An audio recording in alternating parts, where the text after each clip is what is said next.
Welcome to the Solid Verbal. The Solid Verbal. Come after me!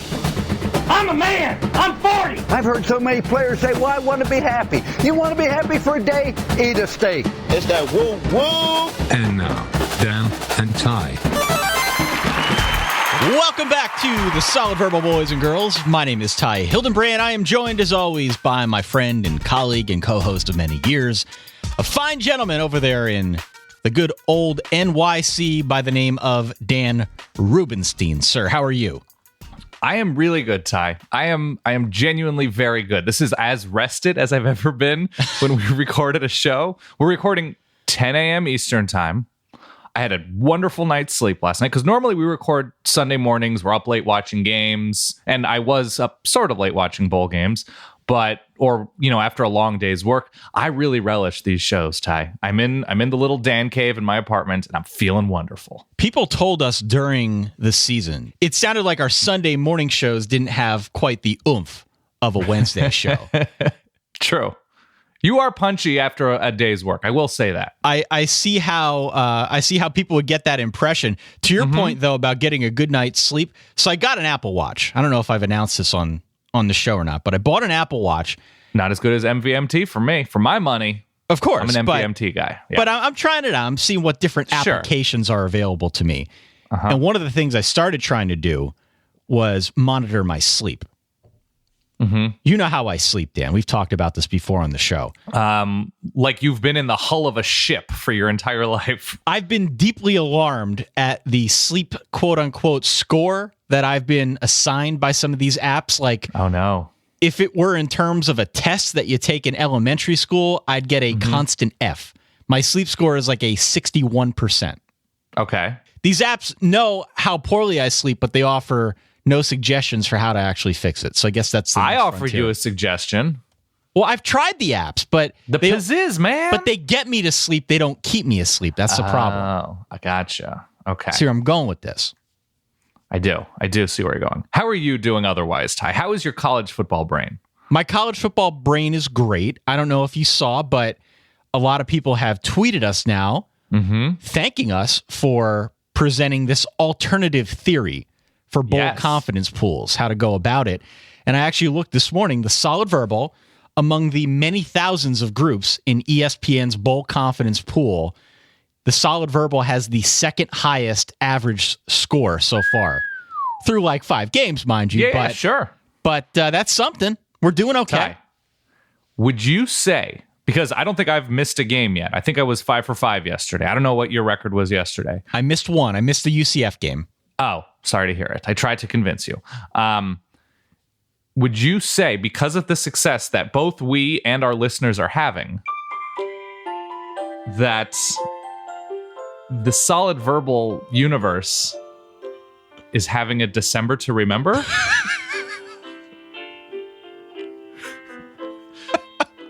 If you look outside, Ty, there's a Lexus with a giant novelty bow that I left for you. Because, Ty, this isn't the season's. It's not about me. It's about sharing, Ty. And what you did, telling people to invest big early in these bowl games, I think it really speaks to the holiday spirit that's not just within you, but within all of us. The Lexus with the bow. You are too much, man. I don't know where you came up with that, but good for you. That's the actual song. I want to make I'm aware that clear. Of that, yeah. I did a minimal amount of research for that goof, and I found it. All right, let's get to some actual news out there. We have breaking news! Boop, boop, boop, boop. Can we start with personal news? Yes. We have a venue. We have tickets that we'll be telling you in a matter of seconds when you can get them for our January live season review show. And would you like to do the honors, Ty? Well, you picked the venue. The venue is Hill Country Chicken. Hill Country Chicken. What do we know about Hill Country? Hill Country Chicken is a wonderful place. It is in Flatiron District, Midtown-ish of New York City. So if you're in the greater New York City area or can be in the greater New York City area, we'd love to have you. Tickets are pretty limited. We will be releasing them, you said Wednesday, this coming Wednesday. At what time? December 21st at 1 p.m. Eastern 1 time. p.m. Eastern. So 10 for all the people out on the West Coast who plan on coming, it'll be 10 a.m. your time. So 1 p.m. Eastern, Hill Country Chicken. I've shot Easy Call there. They have exceptionally good fried chicken and like mini pies and milkshakes. They do, you know what they do, Ty? They take their mini pies and they put them in a blender with their milkshakes. And this season has been, I mean, the official confectionery treat of the 2016 Solid Verbal college football season has to be the milkshake, right? I would assume so, yeah, because the Adam Amin stuff, sure. So they have ridiculously good milkshakes. And the cool thing about Hill Country Chicken, one, it's pretty central. It's near a bunch of trains. You can get there really easily. Two, they have like this ridiculous basement, and that's where we're doing our show. You go downstairs and it's appointed like you would a den or a basement from like a suburban home in 1994. There's like board game. It's great. It's a cool venue. I shot Easy Call there. I interviewed notable Oklahoma fan Nathan Followell from the Kings of Leon, drummer. Yep. Interviewed him down there in the basement. Shot Easy Call a couple years ago, or last year actually, at other Hill Country locations.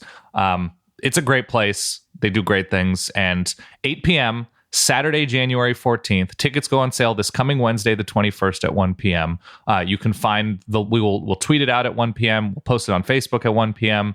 I believe if you Google Solid Verbal and Eventbrite, BRITE, you should be able to get to the page. And I would stress, try to move relatively quickly because it's a pretty small space and we just want to have fun with some of our pals. So the plan is going to be, at that point, to celebrate the national champion, because the championship game is the Monday before our live event. So we'll know who the champion is. I mean, I'll be celebrating Temple football myself. Well, we'll all be celebrating our own football situations. Right. But in particular, the champion, we'll know who it is. Mm-hmm. And we're going to reflect on some of the central themes from the season. And we're going to eat the chicken. And I believe there are drinks. Will there be drinks there? Yeah, absolutely. I don't know if we're offering a package. Like if you get a ticket, we're going to get you a chicken sandwich and a Shiner. Right. But they have really good Texas beer and they have fried chicken sandwiches. They do. I don't know if they still do this, so I can't promise this, but this just sort of speaks, and they're not paying us to say any of this. What was it? It was their mashed potatoes. They have like these cheesy mashed potatoes. I'm generally not a big mashed potatoes guy, but they would just cut up French fries and put them in the mashed potatoes. I'm great with that. Yeah, I'm wonderful. I'm fine with this idea. Yeah. This is also a place that when I went there with our pal Andy Staples, he had a person on Twitter after he posted a picture of his tray of fried chicken, call the restaurant and send him a pie. like he was a charming dude across the bar sending a drink to a potential lover, Ty. He got sent a pie. Wow. Yeah. So that's pretty cool. So that's what we're doing at January 14th. It'll be at 8 p.m. Hopefully everybody in and around New York City that is interested can make their way to Hill Country Chicken. Absolutely. And more to come on this. We are trying to line some folks up to stop by. Maybe not be on stage with us, but to stop by and just you can be amongst the people. Yeah. Okay. What do we got in the way of actual college football news? Well, actually a fair amount. Nothing too groundbreaking, but we've got stuff to talk about here. Yes. The big one is the Holiday Bowl. As it pertains to the topic at hand here, we're going to go through the Military Bowl through the Birmingham Bowl. Mm-hmm. So we got a bunch of games to discuss, but as it relates to bowls, Minnesota was threatening a boycott. 10 teammates had been suspended as part of an ongoing investigation. The football team thought that they were not given due process and they were threatening to not play in the Holiday Bowl. Right. So there was a lot of scuttlebutt on this, as you might imagine, in the days leading up to, I guess they came to a conclusion like yesterday or Friday evening. Would Northern Illinois take their place? Would it just be an outright forfeit? A lot of questions surrounding this. The boycott is now over, if you're wondering. The team met with some university officials, and I believe they're now at a point where, yes, they're going to the bowl game. They're going to play against Washington State. All's well that ends well. I will be picking Washington State because this seems like a bit of a distraction. Yeah. But with that being said, alas, it will be Minnesota against Washington State in the National Funding Holiday Bowl. Yeah, and I sort of got the intentions of the players trying to look out for due process and, hoping that their teammates weren't railroaded because of something that they didn't do. But then apparently they read an 80-page report that is not an insignificant number of pages about the alleged incident, and that sort of changed their minds. And the lesson here is, if players, plural especially, are being suspended for something as heinous as sexual assault, give it a second. Sort of figure out what's happening, try to stay as informed as one possibly can. And the sort of rush to sort of defend your teammates needs to probably slow down until you're able to sort of gather as much information as possible. So, I guess happy to see that players are seeing truths and recognizing that probably they shouldn't be associated with certain alleged truths. Also, have we discussed Wakeyleaks on this show? Oh, no, we haven't. We should talk about that now. Because we recorded earlier in the week, right before it came out, maybe the day before it came out. Wake Forest. Whew. Radio broadcaster Tommy Elrod, I think his name is. Yes. Tommy Elrod, former assistant coach, was not retained. He was a Grobe assistant, and just not a good 2016 for all things related to Jim Grobe.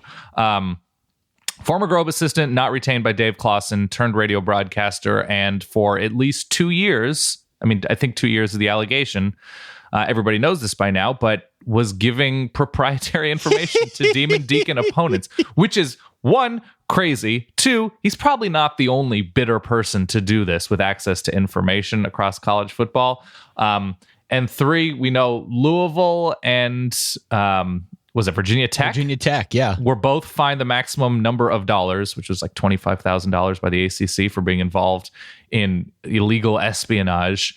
Man, and that was 2 years ago. That was the Wake 0-0 game with Virginia Tech. The one where Frank Beamer's holding up his arms at the end of regulation, 0-0, yeah. Celebrating holding Wake to 0 while at the same time scoring 0 points. And it is it's such a huge bummer. And I don't know who exactly to feel bad for other than Wake Forest fans and players who put so much energy and enthusiasm into their team without all sorts of good results recently.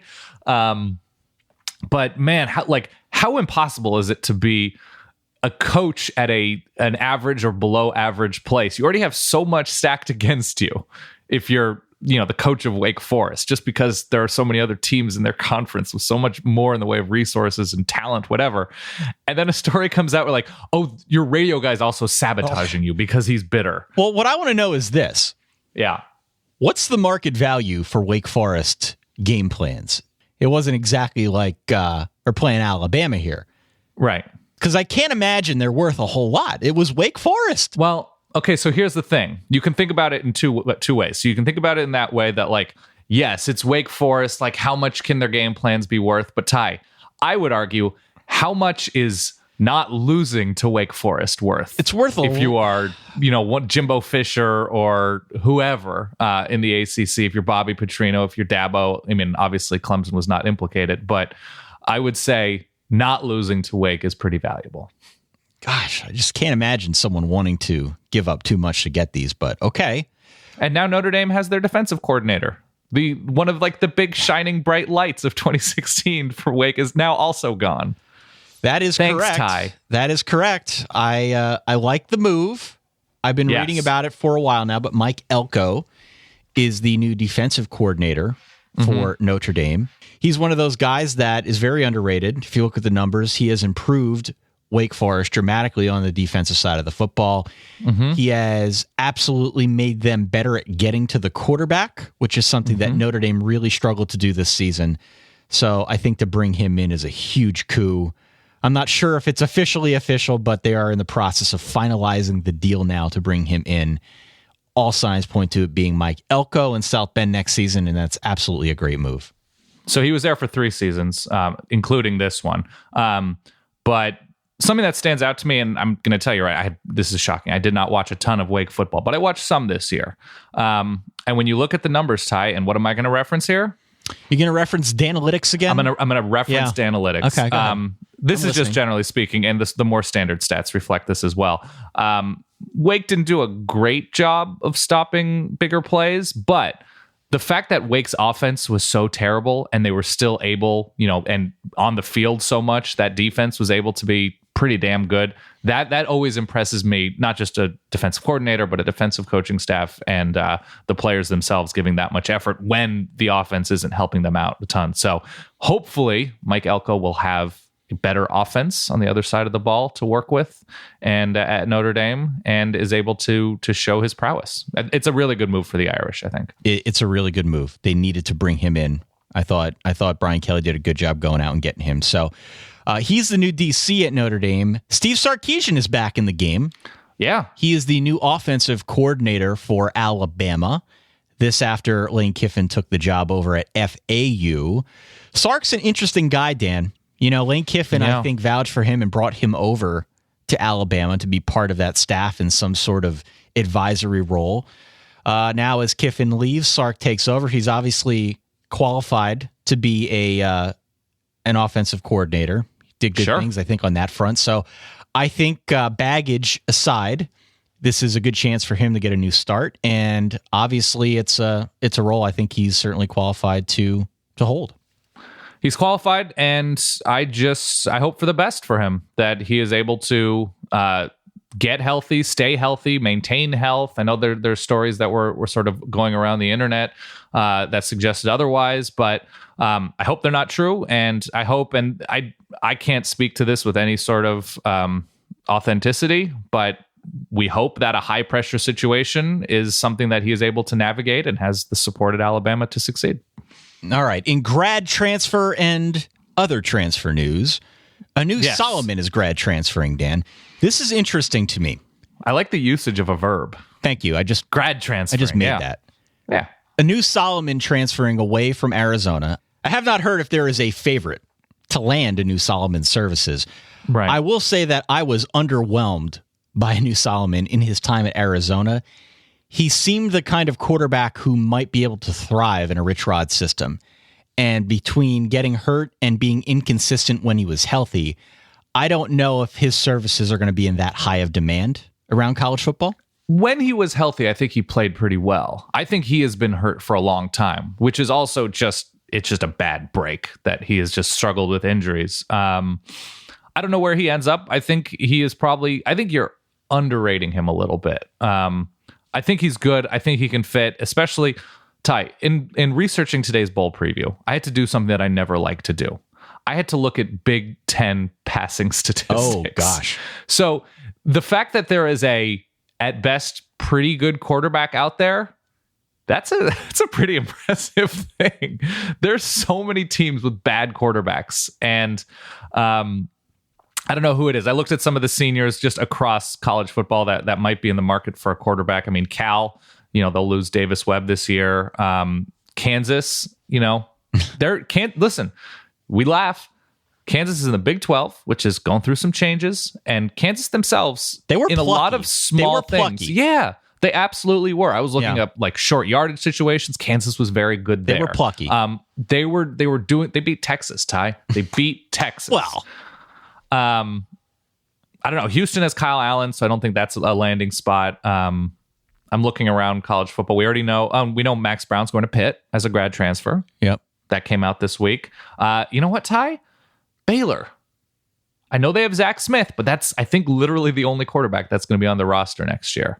Interesting. And especially as they sort of move to I don't think completely different, but I would imagine a more sort of ground-based attack if we were to look at what Matt Rule did at Temple. I think that might be an interesting fit. I think there's available playing time in Waco. There is playing time, yeah. The Texas A&M. I mean, who is in the market for Trevor Knight? I don't know. I think you might be surprised at the type of suitors that Anu Solomon may have. I would be stunned if he ended up at a contender. What about Nebraska? If he goes to Kansas, that's one thing, but I don't think he's going to. Was there anything A&M. about Riker Fife that got you pumped up for 2017? I think he's going to end up somewhere. What about Colorado? I mean, there are options. Conference. You can list every school. There are options. I get you. Colorado has Steven Montez. I'm just saying, I don't think he's that good. Okay. God, you look at the names of teams with senior quarterbacks, and there's there's some bummers out there. All right, Jared Stidham, who's not a bummer, not a grad transfer. He, of course, was at Baylor. He is transferring to Auburn, which I think is a fantastic move for Auburn. Fantastic move for Auburn. Fantastic move for Stidham. He is sort of forgotten because of the transfer and being a non-factor, but he is excellent. He's a really, really good quarterback, is as true a dual threat as we've seen recently, accurate, poised. He's not huge, but he can move really, really well, and he should be able to step in and immediately. And, Sean White at his best was pretty good and efficient, but Jarrett Stidham he's way better. Especially in a conference that moving forward, they'll be improved quarterback-wise, but hasn't gotten particularly good quarterback play recently. I think he has the opportunity to be pretty special at Auburn. He is bigger than Sean White. He is better in terms of being a true passer and probably a runner as well. Mm-hmm. So you have to imagine that Gus Malzahn could find a way to use that skill set pretty effectively. Who are the 2017 SEC West quarterbacks right now? Jalen Hurts. We have Jalen Hurts. Shea Patterson. We have Shea Patterson, Ole Miss, very promising. Texas A&M, unclear. LSU, unclear, I think. Mississippi State, Nick Fitzgerald. It'll be Nick Fitzgerald, who showed a lot of promise this year on the ground and at times through the air. Arkansas. Be Allen again. Yeah, Allen. He's just one name for us, just Allen. Yeah, like Pele. Yeah, it's nothing. It's nothing that Jarrett Stidham can't immediately overcome and be the best of that group. I agree. Okay, and that's saying a lot because Jalen Hurts is very good. Anything else? We got any other news? We could talk about some of the game results, actually, if you want to. Yeah, let's quickly run through the first 5 bowl games. First 5 bowl games, you had New Mexico 23-20 over UTSA, a better game than I think a lot expected. UTSA scored 14 in the fourth quarter to make this one a little bit closer, but you're just going to gloss over all the Blake Shelton commercials for Gildan? You're just going to gloss over that? Okay. They were numerous. They were, yes, they happened often. New Mexico actually played some really good defense too, which was kind of a shock. San Diego State wins 34-10 over Houston. As we predicted, Houston didn't show up for this game. Yeah, Houston, they were pretty good defensively. San Diego State didn't move the ball in any, scoring 34 points, you'd think San Diego State was jumping all over Houston. Greg Ward threw 4 picks. It was the type of game for Greg Ward where by the middle of the third quarter, I think it was Jesse Palmer and Brent doing this game, they just started talking about what position he might play in the NFL. Because even though he had an okay season and was just hurt throughout all of 2016, it was San Diego State led the country in interceptions. I think they picked him 4 times. Really nice way to finish the season for San Diego State. And I believe Donnell Pumphrey set the all-time NCAA rushing yardage record, which is sort of having an asterisk because postseason games didn't count for Ron Dane, but still an amazing career for Donnell His Pumphrey. Ability to change direction very quickly, yes, is downright amazing. Yeah, he's got moves. So good for them. That was a nice win, 24-pointer for San Diego State. App State won 11-3 San Diego State. 11-3 San Diego State. 10-3 App State now after a 31-28 win over Toledo. This was a good game. Back and forth game. They won it on a late field goal, like a 39-yarder, something like that. Had 270, I'm looking it up here, 297 yards on the ground for App State. We knew they were going to try and rush the ball. Mm-hmm. And they held down Logan Woodside as best they could. But a good game. And I believe we both had App State in this one, right? We both had App State. So they have now won 21 games in 2 years and are just dying for your respect, Ty. I respect them. I don't respect them as much as you do. You have them in the Big Ten, but... Listen, what has App State done against the Big Ten these past 10 years? App State would beat Rutgers. They'd give Maryland a game. They already beat Michigan at Michigan. Well, okay. In 2007. But yes, the bottom of the Big Ten is garbage time. Yeah. All right. They won. Southern Miss wins 28-21 over Louisiana Lafayette. A good career for Nick Mullins, by the way. For Southern Miss. A bruiser, yeah. Really nice career. I think about a 3.5-4 year starter for the Eagles, and just he's not a big dude. Really good career there.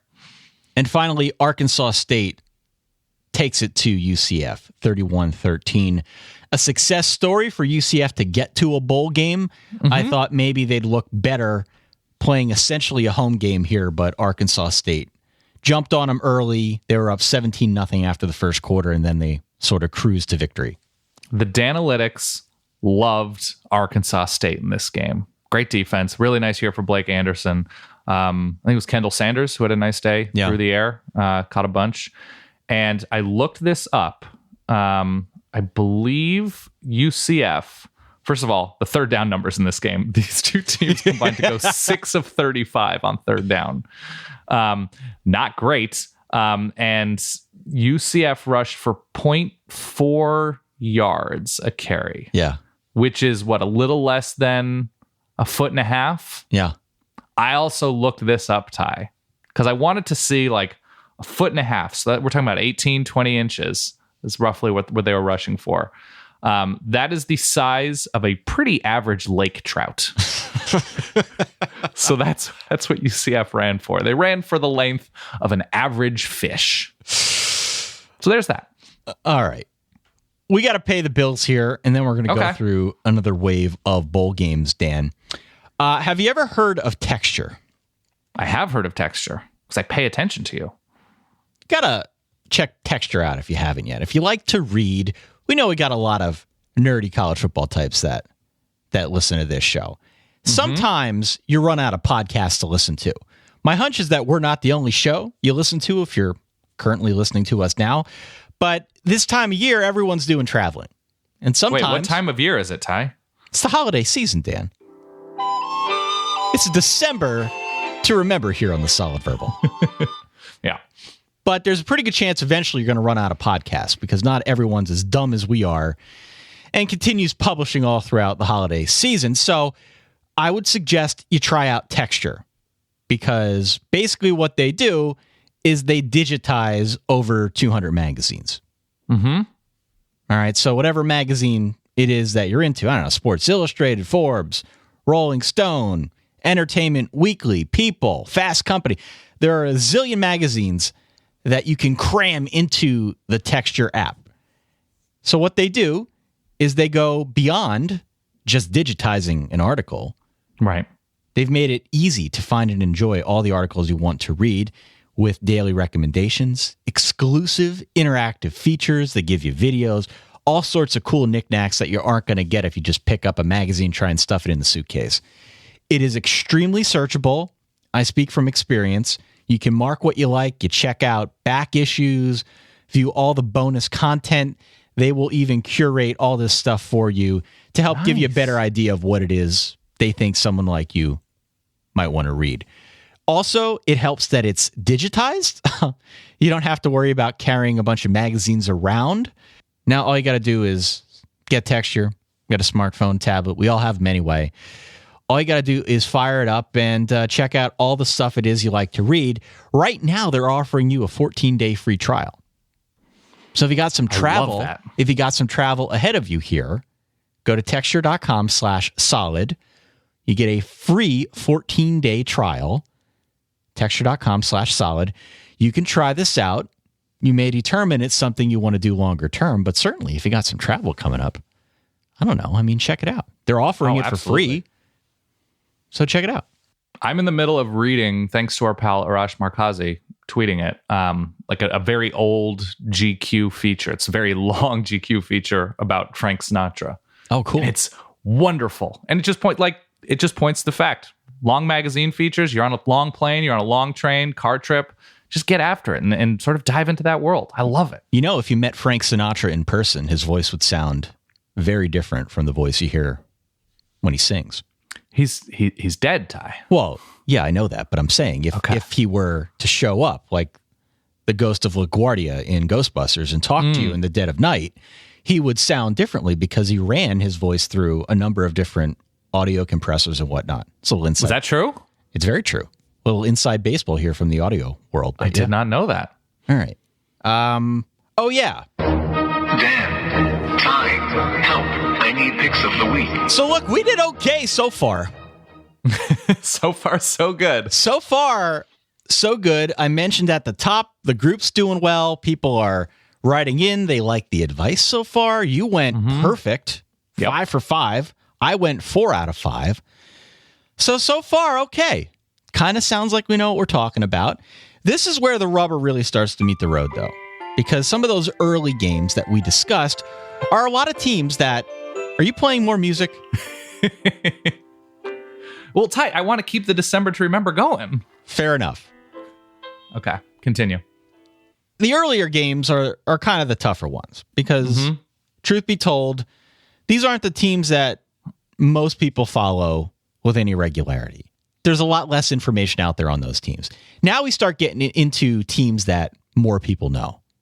We're going to start off here with the Military Bowl and Temple Wake Forest. You know the deal on Temple. You know a lot about Wake Forest. We've been talking about these teams all year. So I think this is going to make it a little bit tougher for us to pick the winner of some of these games, and also justifies why you try to make your hay early in the confidence pool. Put your points all the way at the top. All right. Tuesday, December 27th at 3:30 p.m. Excuse me. Temple is 10-3. They are a 13-point favorite over Wake Forest. They are digging out from the Wakeyleaks scandal. Temple 10-3. Wake Forest 6-6. Dan. So I'm going to say this. According to my formula, this is a pretty big strike against taking Temple here. Wait, can I call it something? Please. Statistics?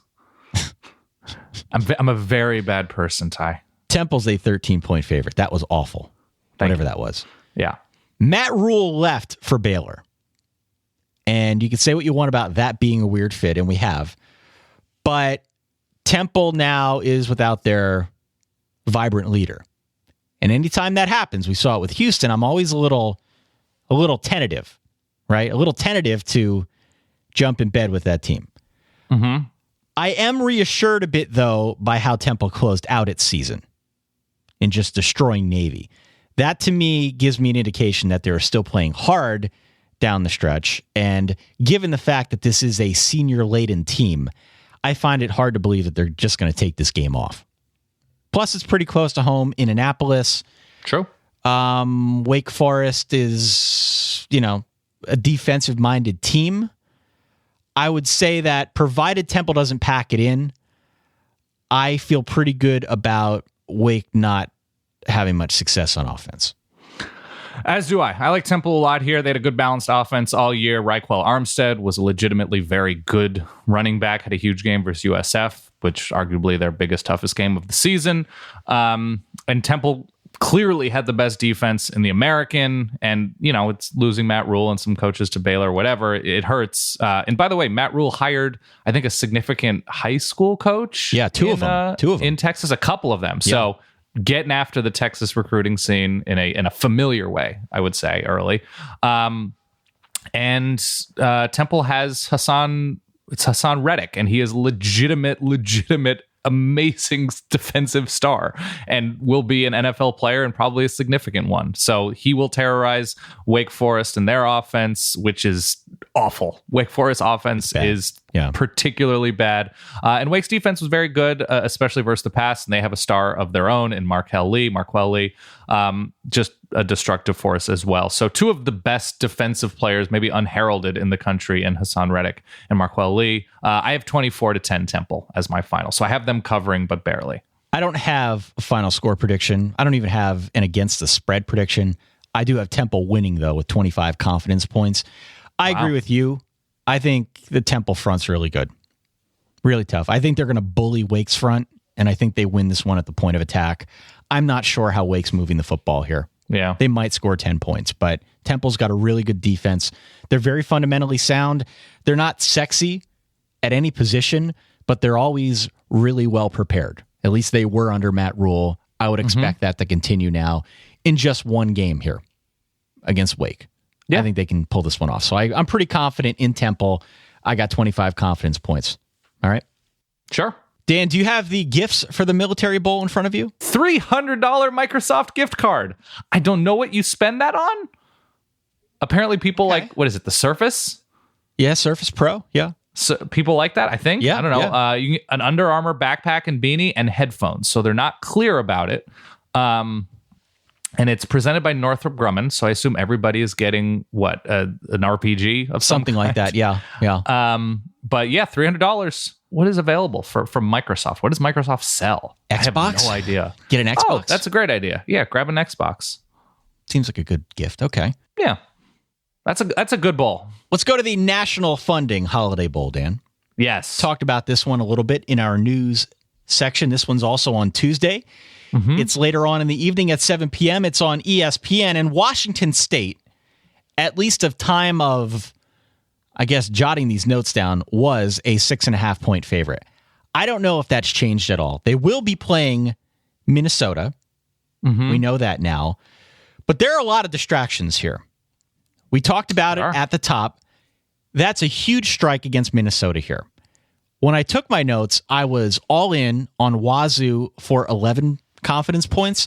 I am not going to change that because, quite honestly, the ESPN system mixes it up a bit if you go in there and start changing stuff around. So I'm going to leave it as is. Typically, this is a fun game, so maybe it will confuse. Typically, this is a fun game, so maybe the outcome will be a bit confusing. I don't know. I just feel like there's so much going against Minnesota with these added distractions. Washington State was a good team, despite not closing out the season as strongly as they would have hoped. It feels to me like there'd be a ton of reasons to go Washington State here to not only win and cover. So I'll say Wazoo. I'm going to keep it at 11 confidence points. But if I could make it more without screwing my whole thing up, I would. Just to clarify, we hope, in as it relates to distractions, that nothing bad happened.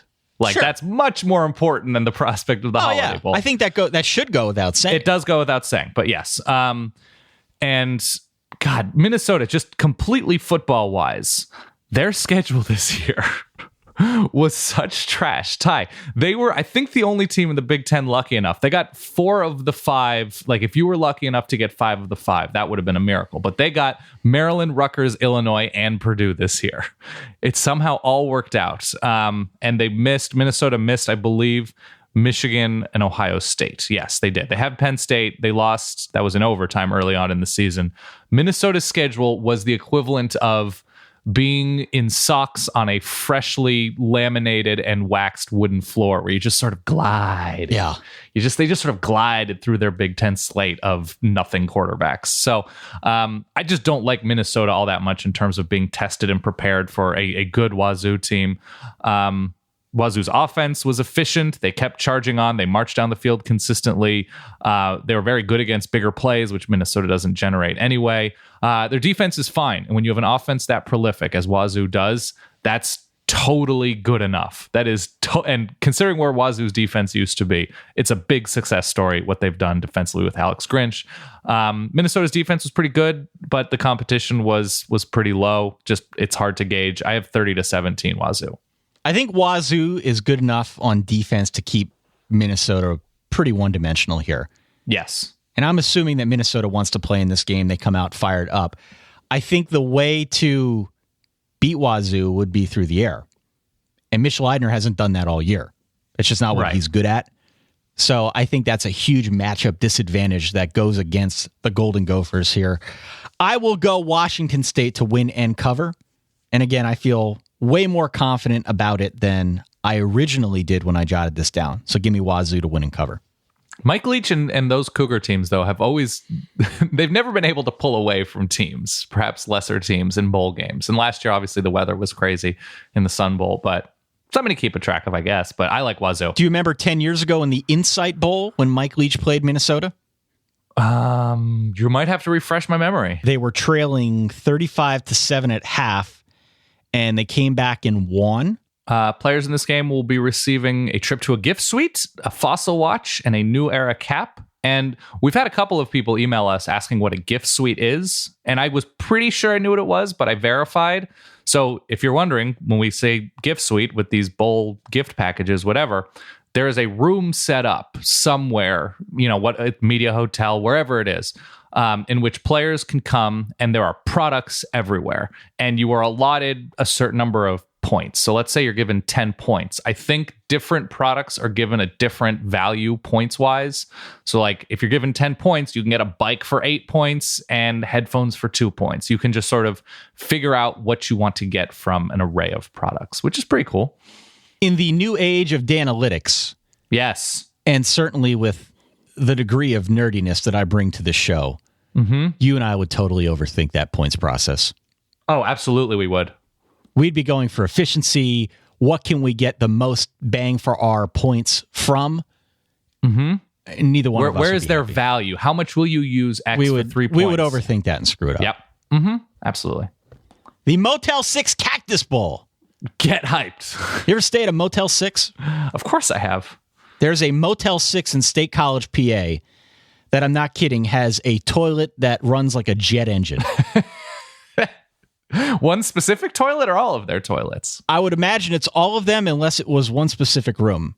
But I stayed in one. It was the loudest and most intense toilet I've ever witnessed. One of the great things about traveling for college football is you develop an ability to make peace and or defend a decision to stay in a particularly bad motel or hotel. And it's like 30 miles away from town. And not to say Motel 6s are bad. They're totally fine. I ride with Best Western if I'm going to stay in a motel if possible, but that's just me. But like you see the advertising like, hey, they have Showtime, everybody. It's pretty good. They have Showtime. So yeah, Motel 6 is sponsoring the Cactus Bowl. This one's also on Tuesday evening, 10:15 on ESPN between Boise State. Boise went 10-2 this season. And they are like a 7.5 point favorite over the Baylor Bears. Baylor started out 6-0, ended up 0-6. They finished the year 6-6. So this, I think, is another test of my theory. The theory is that motivation, means something during bowl season. This is a pretty good test case. Baylor, as I just mentioned, started hot, finished cold. Every Baylor reporter, every fan that I've talked to, they've all told me the same story. The team pretty much mailed it in. On top of that, you've got a current coach whose term is set to expire. All the wheels are in motion for them to move on to the Matt Rule era. The only thing standing in their way is this game. And the game itself is completely meaningless. Doesn't mean anything. It's a Cactus Bowl. It's in Tempe. It's a Chase Field. It's a nice place to go. Otherwise, there's really no reason for Baylor to care about this football game. They're moving on one way or the other. So with that in mind, I feel very confident in Boise State here and like 30 confidence points. I think that's right. It's never a great sign when a team or group of players or a coach needs to clarify, oh, yes, we would like to go to a bowl game. Thank you. That's my point. It's never a good sign. And Boise, for their part, they sort of limped a bit to the finish. True. But across the board, they're still pretty rock solid. The efficiency metrics love Boise. And you've got a strong contingent of seniors on their team, too. I got to believe they want to go out in style. So give me Boise here to win, cover, and for like 30 confidence points. Boise, you're right. They were efficient scoring the ball. They struggled a little bit on the ground with consistency, but Jeremy McNichols was a terrific all-purpose weapon, two really good wide receivers, and Thomas Spurbeck and Cedric Wilson. I know it's probably Cedric, but I like saying Cedric. When they were bad on third down, that's when they got into trouble. When they were unable to keep drives going, that's when they lost or almost lost. I don't think Baylor's defense is good enough to force trouble for Boise State's offense. Boise's defense, although took a step back against the run, very good against the pass. Two really good defensive linemen in Sam McCaskill and David Moa. As we've seen, Boise just develops really good defensive players year in and year out. And Baylor was pretty much average in everything that they did. Zach Smith, freshman quarterback, taking the place of Seth Russell when he got hurt. He had his moments, but was a freshman. Baylor's defense, they stopped some bigger plays, but they gave up a lot of points. I like Boise here, 34-20. What's the gift situation here? The gift situation, at the Cactus Bowl is a gift suite visit, an Ogio Baja 70 backpack. I've heard wonderful things about the Baja 70. A fossil watch and a mixer bottle. I don't know exactly what that is. Mixer bottle. What is a mixer? There's no brand here, so it's hard to look up. So when we Google mixer bottle... For like a protein shake or... Something like that. I would assume so. Yeah, like it's something that you can. Yeah, it looks like it's a bodybuilding thing. Which, if you've seen a picture of Ty and me, that's why we're unfamiliar with mixer bottles. Yeah, so I guess it's you can put a bunch of stuff into a bottle and shake it up. All right. Where are we going next here? New Era Pinstripe Bowl. No, not this bowl. Yeah, baby. I hate this bowl. There's actually going to be good weather in New York on Wednesday. I have a New Era Pinstripe Bowl hat, thanks to you. Pinstripe Bowl Champions hat. Pinstripe Bowl Champions. Wednesday, December 28th, 2 p.m. on ESPN. They play it in Yankee Stadium, which is a cool venue. I got to say, I've seen a football game in Yankee Stadium. It's a cool venue. Mm-hmm. It's between Pitt and Northwestern. Pitt 8-4, Northwestern 6-6. Pitt's about a 5.5 point favorite. So look, I was looking at this one when I did my studying earlier in the week. I could see this game going 100 different directions. Mm-hmm. But if you look at both teams, talk about a contrast in resumes here. Yes. Pitt beat Penn State and Clemson this season. Clearly, they already have more quality wins, but they played some tough competition. Northwestern? Dan, what's the best you can say about Northwestern? They've got a really good, unpronounceable pass rusher in Ifedi Odenegbo. That's a thing. No, Austin Carr is going to be like a 4th round draft pick and will catch like 1,200 yards worth every year. But in terms of their resume, Dan. Right.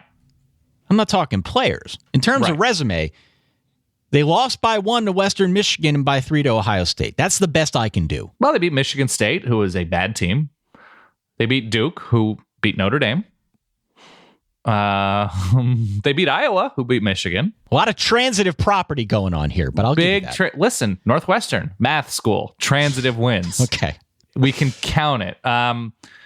And Northwestern held pretty tough with Illinois State. They only lost by 2. So look, here is where we differentiate between a confidence pool where we're picking straight up winners and normally during the season, like we go against the spread. I think I'd put 35 points on Northwestern plus 5.5 here. Okay. Because the thing that I think I'm most confident in, I'm with you there, by the way, is that this is going to be a 3-point game one way or the other. It's a tight game. So if I could do something like that, I would put 1,000 points on this being a 3-point win one way or the other. But if I have to pick a straight up winner, I think it's Pitt. I'm not super confident, 13 points confident. Mm-hmm. But I think they close out their season pretty well. 3 straight wins over Clemson, Duke, and Syracuse. On offense, they look good in all 3 of those games. The Syracuse game got a little loose defensively, but they've got momentum, and it's James Conner's final game before he goes to the NFL. So I'm thinking this is a pretty nice spot for Pitt here to continue the trend, continue building and pushing forward. I'm not super excited about that selection, but I am forced to pick one, so I'm going to say Pitt like 34-31. Let me tell you something, Ty. If you like open receivers, the Pinstripe Bowl is for you. Because these 2 pass defenses are trash. So Pitt's going to be without Matt Canada, who is the new LSU offensive coordinator. We didn't mention that at the top, but I think a really nice hire, although I would argue also the stars sort of aligned for Pitt this year in terms of experience and talent and depth everywhere on offense. But Pitt had, I would argue, the clear best passing offense in the ACC. They were more efficient than everybody, and they played good teams. So I'm very high on the job that Matt Canada and Nate Peterman did all season long, especially against the better teams on their schedule. They're excellent in the red zone. The defense is pretty good against the run and just atrocious versus the pass. It's slightly improved at the end of the year, but yeah, that Syracuse game wasn't pretty. And Northwestern is just the consummate okay team. And I like Pitt here 27-23, but you seem to like, this game seems to feel like in your zone of everything to you is pointing to Pitt winning straight up, and you're not going against that instinct as what brought you so much success this year. Well, so far I'm 80% True. in bowl season, so I'm gonna December to remember. It's different when you talk about point spread versus straight up winner. Point spread, I struggled mightily this season. Straight up winner, I think I would I would have fared a little better. Should also add the worst possible gifting to me. Description, anyway. Okay. For the New Era Pinstripe Is it Bowl. worse than the Lockheed Martin Bowl that we talked about on the last show? Okay, the Lockheed Martin Bowl, you get a holiday sweater, a football, and a beanie, and a gift suite appearance, which is not great. Right. The worst singular entity there is the sweater. Officially, the official party line for the New Era Pinstripe Bowl is a variety of New Era products. The end. Well, what else do they make beside the hat? Beanies. I have no idea, but hopefully New Era also makes iPads. All right, so compare. Yeah, right. Thank you. Compare the gift suites again between Lockheed Martin and New Era. Okay, so Lockheed Martin once again is giving people a gift suite appearance, which we don't know. At least there's some mystery of the unknown. Finrod's festive wear holiday sweater, a football, and a beanie. What are they giving away at the Pinstripe Bowl? A variety of New Era products. Huh. I'm almost inclined. There's no gift suite noted. I'm going New Era. Oh, dumb. Look, you're a football player. You don't need a football. What do you need a football for? No, you get a it's football fine. anytime you want it. A beanie? No, I'm just saying, just the presence of a gift suite trumps that. A beanie and a sweater. I'd take my luck. I'd press my luck with the hats, man. At least you know you can wear a hat. If you get a But the couple gift of them. suite might have awesome things in it. All right, let's pay some bills here. All right, let's do that. Pay some bills. Talking a lot of bowl games on the last couple shows. We've got, I guess, 2 more shows to do previewing bowl games. Mm-hmm. What I would suggest is if you're looking to maybe go to any of these games, you can get some good deals. You can find those deals right now on SeatGeek. It is the smartest, the easiest way to find tickets for the football games you want to see up close and in person. Nothing like being at a bowl game. We've been talking about the experience. If you're a fan, it's pretty cool to go to these games. Mm-hmm. Got a different feel to them, different vibe. But everyone I've ever met who's gone to a bowl game has been glad that they've gone to it. Regardless of where it is, who's playing, it's just a lot of fun. People are there to have fun. If you get the SeatGeek app, it's free on your phone, you will find that it is truly the easiest way to shop for tickets. You can be anywhere. Just takes a few taps. You can instantly find what it is you're looking for, whether it's a couple months from now or, what are we going to talk about next here? Want to go to the Russell Athletic Bowl in Orlando and Camping World Stadium? Mm-hmm, I do. Let me check that out. You can get a good deal on that. Just go on out, download the SeatGeek app. They will grade all the tickets in their system. So what they do is they go out there, they find all the tickets that are available from a bunch of different places, and then they give each ticket a grade. So you can always find the lowest available price, get the most bang for your buck. Every ticket on the site is given a grade based on value. So if you want to get some value, that's where you go to get it. Every ticket you buy is backed 100% by their guarantee. So you can also now shop with confidence. So far, Dan, sounds like a pretty good deal to me. Absolutely. All of our listeners will get a $20 rebate after their first SeatGeek purchase. So right now, if you go download the SeatGeek app, it's free. Go into settings, click add a promo code and enter SOLID, SOLID. They will send you a $20 rebate after you make your very first purchase. Mm-hmm. And that's it. That's all I got. Download it. Easy. It's free. It's SeatGeek. the best. SeatGeek. Free app. Promo code is SOLID. Do it today. As I mentioned, Dan. Yes. We're going to the Russell Athletic Bowl now. It is on Wednesday, December 28th at 5:30 p.m. Eastern on ESPN. And it's a pretty interesting matchup, I got to say, between the Miami Hurricanes at 8-4.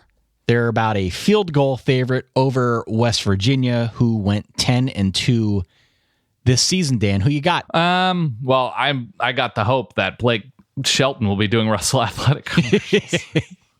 Let me tell you about Russell Athletic. So West Virginia had a really good offensive year, a good defensive year. They were a pretty complete team. They finished the season 10-2, probably not the end of the season that they would have liked. But all things considered, a huge success for Dana Holgorsen and the Mountaineers. Miami in Mark Richt's first year, not great on the ground. They were fine passing the ball. The defense was really good in terms of limiting points. They were great in the red zone, and West Virginia is sort of average in the red zone. I actually think, and I know Miami is slightly favored here, I think Miami covers, and I think they win. I think defensively they'll be able to keep West Virginia in check. I think maybe force a couple turnovers. I like Miami here 24-20. You mentioned that West Virginia was pretty good on offense this year. Yes, Did I they hear were that? complete. A very good running team. Okay. I would argue that they did not have a truly great, efficient game against any team on their schedule with a decent defense. I think that's reasonable to say. They ran for a ton against Oklahoma in a loss. They ran for a ton, and I guess you could count BYU earlier in the year. That was pretty efficient. But otherwise, just a lot to be desired. Miami, on the other hand, I thought they looked really, really good after losing Rough the game stretch. to Notre Dame. Yeah. After they lost that game, they went through a rough stretch, but they hammered Pitt. They beat NC State on the road. I still think this is a pretty good team, and I feel like they're trending in the right direction. There's sort of been this aura this year around Miami being a program that's building something under Mark Richt, that he knows what he's doing. I hope Brad Kaya sticks around another year. I would imagine he could go pro if he wanted, but there's definitely a chance that he can be much improved if he comes back for another year of ripening under Mark Richt. I like their momentum.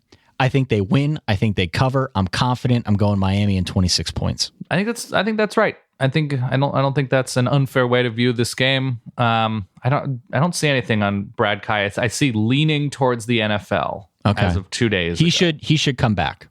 I think he should. I think his stock is not super high right now. Because who's coming out next year? Originally, it looked like Josh Rosen was going to be the belle of the ball. But after this season, it was a rough year, a huge sophomore slump, and he was beat up. So what happens next year remains to be seen. Brad Kaya's got potential. I'm looking here. So next year will be a Lamar Jackson year. It'll be Brett Rippon at Boise State. I'm looking at the notable sophomores. Trace McSorley, if he has another big year.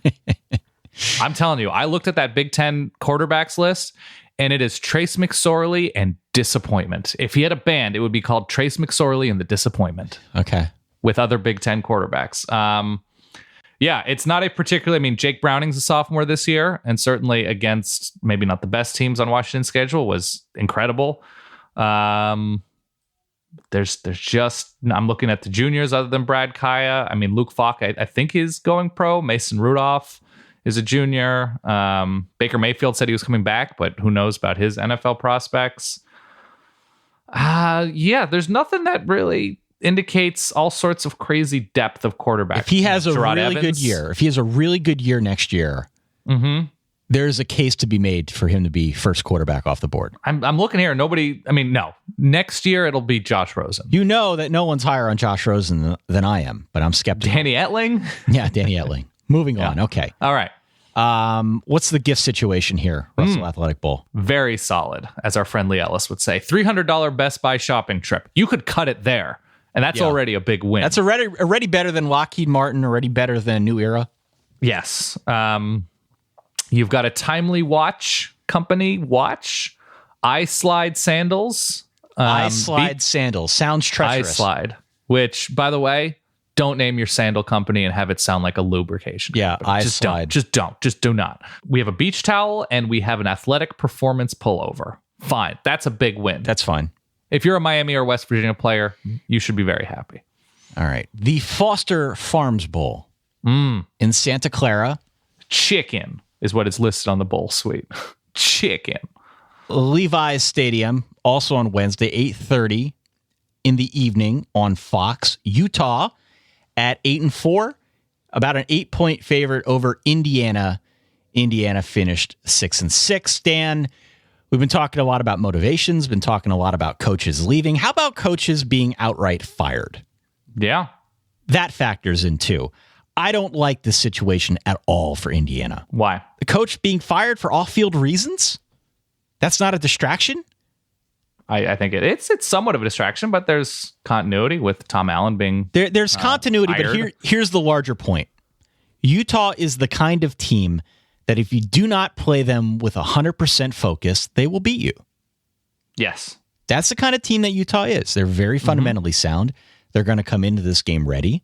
They're going to come into this game, I think, ready to run the football right down Indiana's throat. Mm-hmm. I am very confident in them winning. I don't know about covering, but I do like Utah here to win the game outright to the tune of like 29 confidence points. Okay.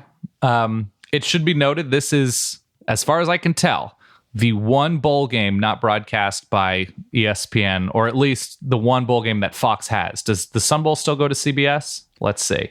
There is a game that is being broadcast on a network I've never heard of before, and it might be the Sun Bowl. Oh, yeah. The American Sports Network is doing the Home Loans Arizona Bowl between Air Force and South Alabama. Yeah. I don't know what the American Sports Network is, but CBS has the Sun Bowl.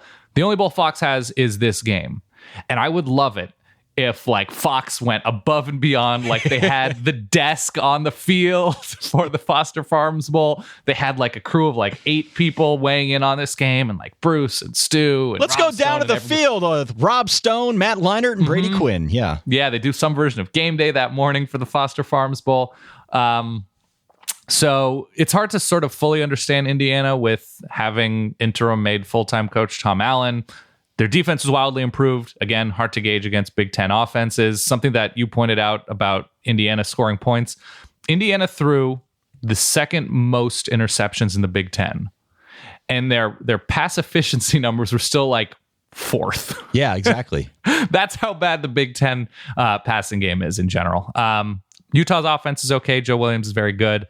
Their defense is okay against the run and somehow atrocious against the pass, even having Hunter Dimmick, maybe the most underrated and dominant defensive lineman in college football.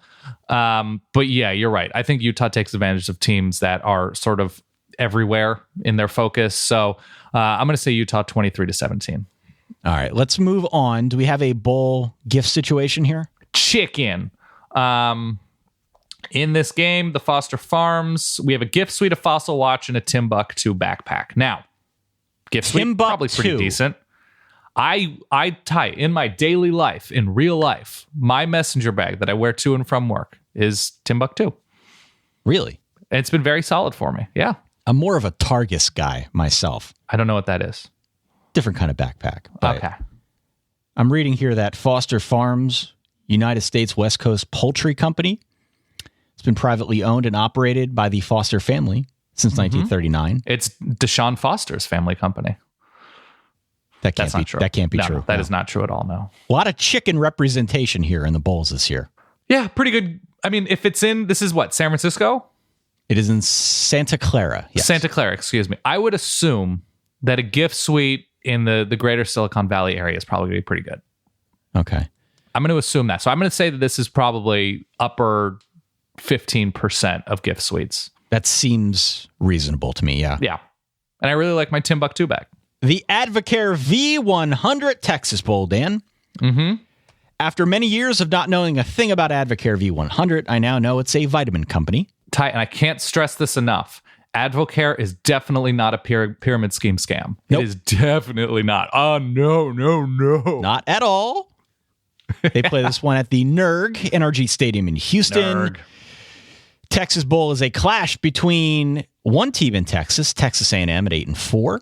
They're a 2-point favorite over K-State, also at 8-4. They do play this one on Wednesday night, 9:30 p.m. Eastern on ESPN. Dan, okay. I am super tempted to go K-State here. Yeah? Really, truly tempted. A&M struggled down the stretch against the run, and that's pretty much all K-State does. The X factor here, though, and why I'm not going to do it, is because I think A&M's going to be back and healthy again along their line. Myles Garrett will be back. Okay. If he is back, and considering what A&M has on offense, just out wide, I feel they are too athletic for K-State. K-State they don't do that athletic thing very well. You can out-athletic them. That's not really a thing, but I'm making it up. You can be more athletic than K-State, and that stands for something. K-State also didn't beat a single winning team all year. They beat 2 teams that were 6-6. It was a typical Bill Snyder kind of season where he just finds a way to cobble it all together, runs the crap out of the ball, plays defense, I think A&M wins here. I'm not overly confident. I think they win and cover to the tune of 12 confidence points here. Am I wrong? Did K-State exclusively lose to the ranked teams on their schedule? I believe so. That's correct. It depends on who you're talking about, but that's still pretty good. They didn't lose to a team that they shouldn't have lost to. They lost to the Oklahoma schools and they lost to Stanford and West Virginia, which they probably should have lost those games, but they didn't lose anything stupid. Whereas Texas A&M is in a place, they're like the complete opposite type programs.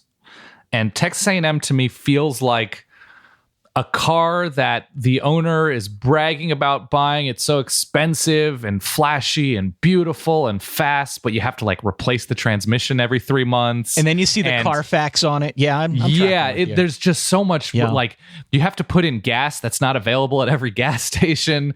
Like there's just so much that actually under the hood is not particularly good. I like K-State in this game, actually. They won 5 of their last 6, including teams that were definitely more athletic than K-State. K-State runs the ball pretty well. They're dreadful passing the ball, but that's not terribly new. They have the best rush defense in the Big 12, which isn't to say a ton, but they're so-so against the pass. Jordan Willis had a huge year for them on defense, and Texas A&M, it just seemed like they would either have a very long touchdown or the offense would struggle. And their defense was average versus the run and pretty bad, all things considered, and especially bad against the pass, considering what they should have been doing against quarterbacks, play in and play out. So I am just going to roll with the team that I can count on a little bit more. I have Kansas State 27-23. I just can't get past the fact that A&M should be healthy along their D-line for this game. All right. And I think that spells trouble for K-State, but you're not wrong in saying that K-State is a more reliable team. Who has the better quarterback in this game? Trevor Knight? How confident are you in that? I'm fairly confident. At least I know he can throw. Well, he's beat up. I mean, he's playing, I believe. So Trevor Knight in the SEC, a conference without particularly good quarterbacks, finished 9th in pass efficiency, threw for 6.3 yards per attempt. He is approaching Kyle Shermer levels of productivity. He is approaching Kyle Shermer. A&M got to the red zone, speaking of Kyle Shermer, exactly as often as Vanderbilt did in SEC play. Granted, Vanderbilt's in the East. Texas A&M is a February team. All right. What's the gift situation here? Sorry, Texas A&M. Still like you. Texas A&M and Kansas State players will be receiving a trip to a gift suite, a belt buckle. Okay. And Texas thing, yeah. Brian Kelly would love that. He would love that. An Adidas backpack and our favorite lubricating sandals, the eye slides. Eye slides. Can we look these up here? Let's look at eye slides. Eye slide sandals. Mm-hmm. Just doesn't sound safe. Looks like they're a Shark Tank company. I like that they have the little nubs for your feet. They are like shower sandal-esque. They have licensing from major sports teams, it looks like. But why are they called eye slide?